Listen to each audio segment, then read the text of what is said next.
তাহেরপুরে প্রধানমন্ত্রী নরেন্দ্র মোদীর জনসভা ঘিরে জোর কদমে চলছে প্রস্তুতি।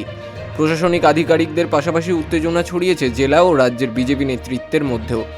আগামী বিধানসভা নির্বাচনের আগে মোদী ঠিক কী বার্তা দেবেন সেই অপেক্ষায় রয়েছে গোটা সংগঠন। এদিন সভাস্থলে প্রস্তুতি পর্যালোচনায় উপস্থিত ছিলেন বিজেপির সর্বভারতীয় নেতা সুনীল বনসাল, মঙ্গল পাণ্ডে, জেলার নেতৃত্ব ও রাজ্য স্তরের পদাধিকারীরা। প্রধানমন্ত্রী আসার আগে সভা সফল করতে তার কী দায়িত্ব হবে তা ঠিক করতে অনুষ্ঠিত হয় গুরুত্বপূর্ণ বৈঠক। ভীষণভাবে প্রত্যেকটা বিজেপি কর্মী উৎফুল্ল। আমাদের প্রধানমন্ত্রী, যশস্বী প্রধানমন্ত্রী আসছেন এই তাহেরপুরের মাঠে।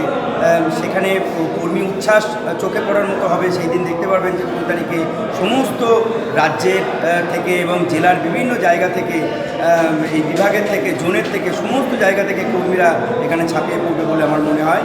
এবং মোদিজি আমাদের কি বার্তা দেন আগামী এই যে বিধানসভা নির্বাচন, সেই নির্বাচনে প্রত্যেকটি কার্যকর্তার কি ভূমিকা হবে সেই বিষয়ে উনি আমাদের নির্ধারিত দিক মার্গদর্শন দেখাবেন এবং আমরা সেই আজকে কে এসেছিলেন?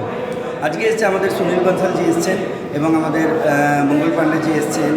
সাথে আমাদের এসছেন আমাদের এই জেলার সভানেত্রী আছেন, তার সাথে রাজ্যের জিএস জগন্নাথ চট্টোপাধ্যায় থেকে শুরু করে এবং রাজ্যের একাধিক নেতৃত্ব এখানে এসছেন এবং এখানে এসে মাঠ পরিদর্শন করলেন, তারা হেলিপ্যাডের জায়গা পরিদর্শন করলেন এবং এখানে এসে বিভিন্ন ইস্যুতে আমাদের সাংগঠনিক বৈঠক রাখবেন এবং তার সাথে মোদিজির যে প্রস্তুতি সভা, সেই প্রস্তুতি সভায় কী কার কোন দায়িত্ব আছে সেই দায়িত্ব বন্টন এখানে হবে।